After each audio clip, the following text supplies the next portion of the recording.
हे friends, कैसे हैं आप। वेलकम है आपका मेरे अक्षत क्लासेस चैनल पर।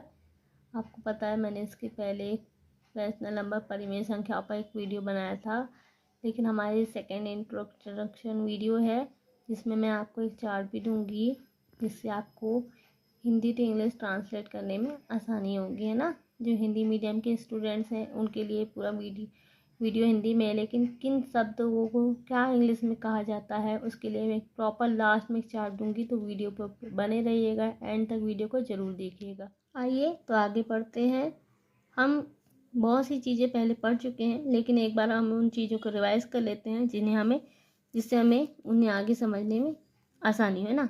तो पहला होता है हमारी प्राकृत संख्याएं। वे संख्याएं जो 1, 2, 3 से स्टार्ट होकर एंड सो ऑन जहाँ तक जाती हैं उन्हें हम प्राकृत संख्याएं कहते हैं। दूसरी हमारी होती है पूर्ण संख्याएं। पूर्ण संख्याएं जो कि 0 से स्टार्ट होती है, 0, 1, 1 एंड सो ऑन, है ना। थर्ड हमारा होता है पूर्णांक। ठीक है, पूर्णांक। तो पूर्णांक से पहले हम समझते हैं कि धनात्मक संख्याएं क्या होती हैं और ऋणात्मक संख्याएं क्या होती हैं।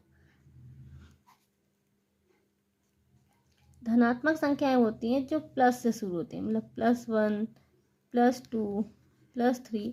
इनको हम प्लस ना भी लगाएं तो भी 4, 5, 6 एंड सो ऑन लिखते हैं। इन्हें हमें धनात्मक संख्या कहते हैं। इसी तरह ऋणात्मक संख्या होती हैं जो कि -1, -2, -3 एंड सो ऑन, ये कुछ भी हो सकती है, -275।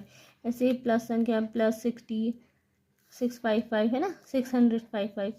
तो जो हमारी पूर्णांक संख्याएं होती हैं वो हमारी इन दोनों को मिला के जो संख्याएं होती हैं, मतलब धनात्मक नंबर्स, धनात्मक संख्याएं और ऋणात्मक संख्या, इन दोनों को मिला के जो संख्याएं बनती हैं उन्हें हम पूर्णांक कहते हैं। ठीक है, तो आइए इसके बाद आगे हम जानते हैं इनके गुणधर्म। परिमेय संख्याओं के कुछ गुणधर्म होते हैं जिन्हें हम अलग अलग नियमों से जाना जाता है।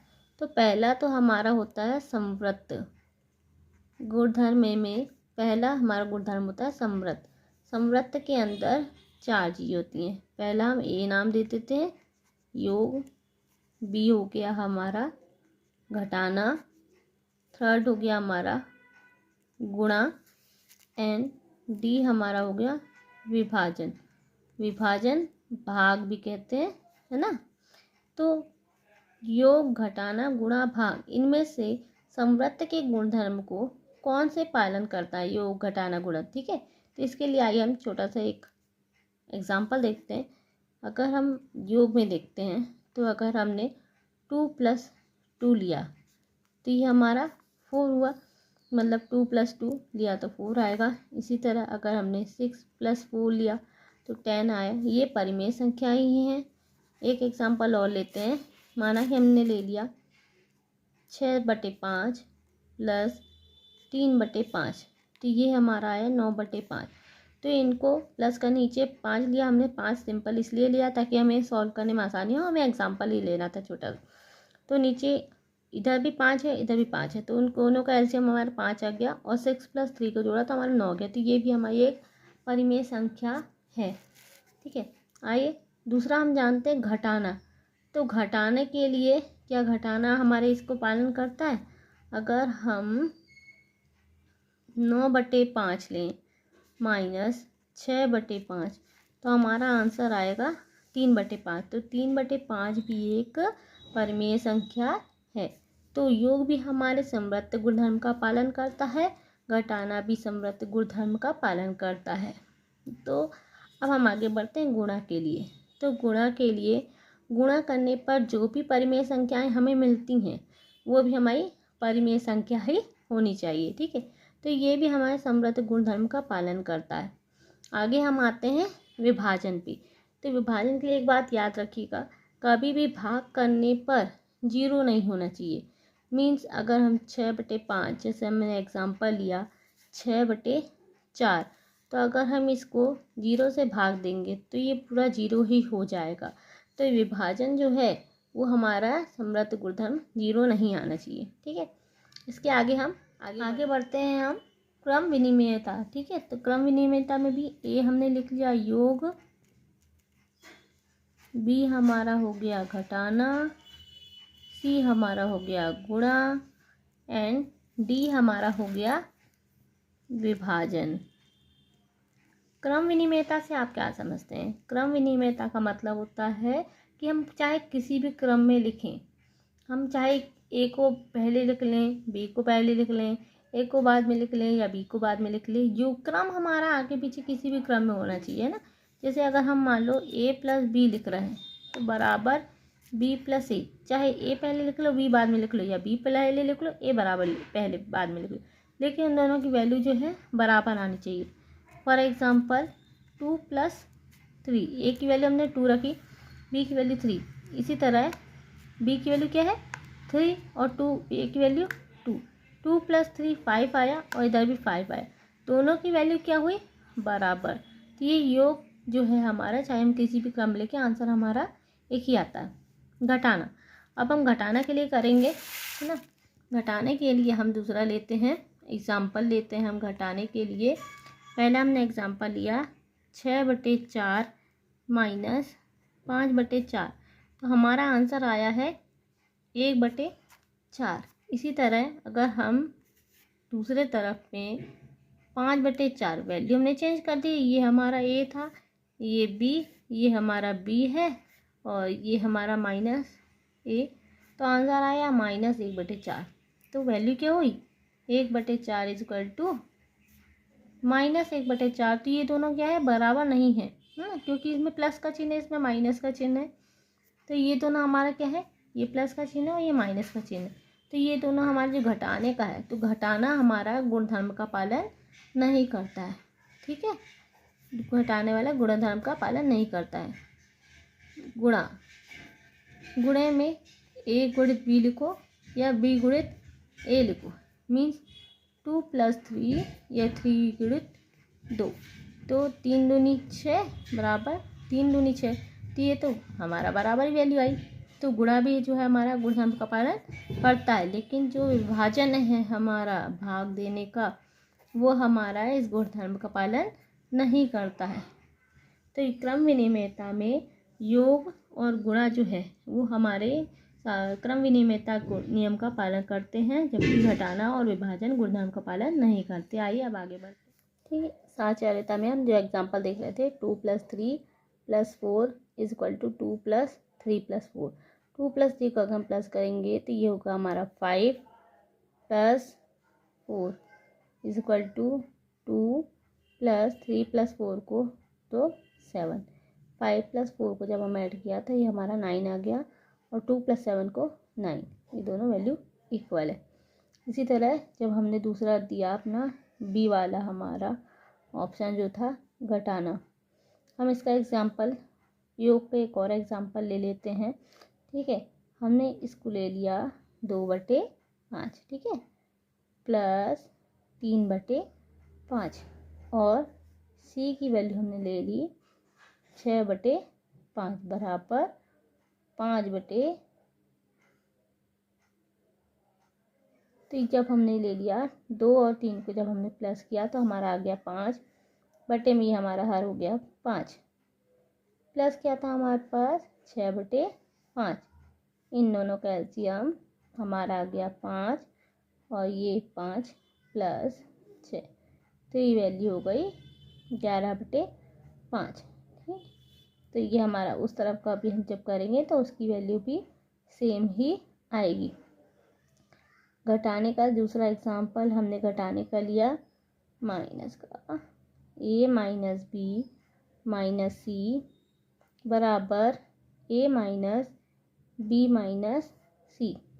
इसका 8/5 माइनस 4/5, हम एक एग्जाम्पल छोटा सा एग्जाम्पल ले रहे हैं, -3/5, इसका हर आ गया 5, ऊपर 8 -4 और ये -3/5, 8 में से 4 गया तो 4/5 -3/5, इसकी वैल्यू आ गई 1/5।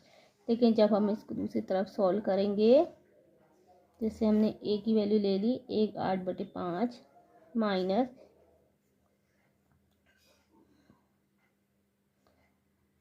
ये माइनस में आ जाएगा 4/5 माइनस 3/5।